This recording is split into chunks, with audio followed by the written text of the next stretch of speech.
So the American Heart Association is calling out the vaping and e-cigarette industry for what they are calling dishonest tactics. It's all part of a new Quit Lying campaign. They are hoping that through community engagement, children, schools, and communities will be empowered to call out specifically Juul and other e-cigarette companies when it comes to vaping and nicotine addiction. So joining me now to talk about this campaign is Amber Wilson, the Executive Director of the American Heart Association First Coast. Thanks for coming in today. Thanks for having me. You know, this was launched during your scientific sessions last week. I mean, the first thing I read was like, wow, this is bold, it's aggressive, and it's really calling out these e-cigarette companies for really, and kids will say it. I mean, you listen to kids, they kind of lure them into doing this, thinking that A, they're safe, and all the different flavors that are out there. Yeah.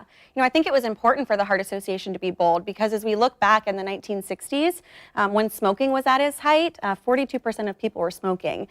It took 40 years and 20 million people dying to have the research known that they were dying from smoking. And so we can't wait that long this time. We have to be bold about it. Yeah, I've been covering this story for a long time now. And, you know, you talk to doctors and they're like, if we had known what we know now about smoking, it probably never would have happened.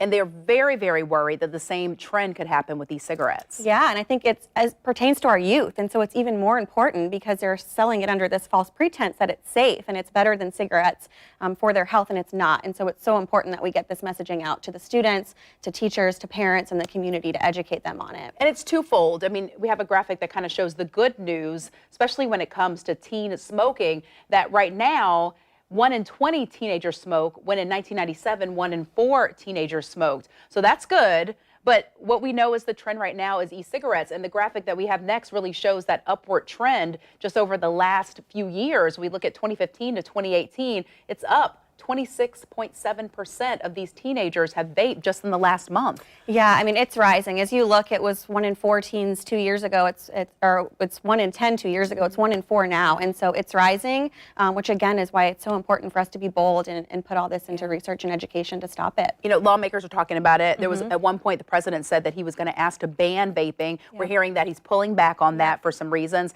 Now, associations like you all, Medical Association, also calling out these vaping companies. What has been the response? You know, do you think that they will hold themselves more accountable?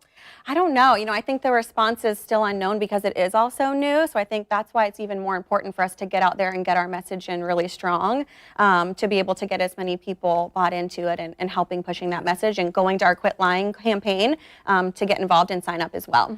And there's a lot of information there for parents, because I think this is a difficult conversation sometimes, because you don't want to introduce something to your kids that they may or may not know about, but we know kids know. And they're starting to know in 5th, 6th grade. Younger and younger, which is scary. I want to kind of show I mean, you've seen them, but I mean, it's really interesting to see up close and personal what these look like. They're so, you can conceal them so easily. So discreet. I mean, this is a cartridge. And this is one I think is so interesting. It just looks like a jump drive, and I think this is the charging device for it. We did a story recently in a local district where they put something like this near a computer, and the teachers walked past it for weeks and had no idea it was a vaping device. And that's the problem. When I was in school, and probably you, if people were smoking anything in the bathroom, you knew.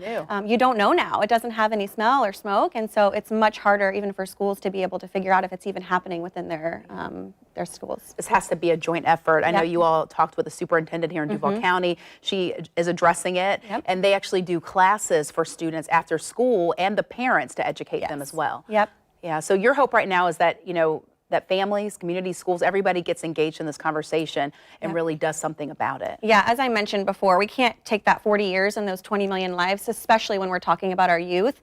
So we have to be stronger and faster about it, which is why the Heart Association is dedicating that $20 million over the 2 years, really to make sure we're figuring out what are the long-term health effects that it's having on our youth. Yeah, I want to point out, too, that you're hiring a couple scientists that'll really delve into this as well. So that money's going to be used in a lot of different ways. Definitely. Thank you for coming in. Thank you so much for having me. I do want to point out, though, one of the most popular flavors out there is mint, and Juul did stop producing and selling that. So that's one step, but you're in the mindset in the American Heart Association that more needs to be done. Yes, definitely. So teenagers, parents, educators are encouraged to learn more and to join this campaign. It is so important that you have these conversations. It is quitlying.org.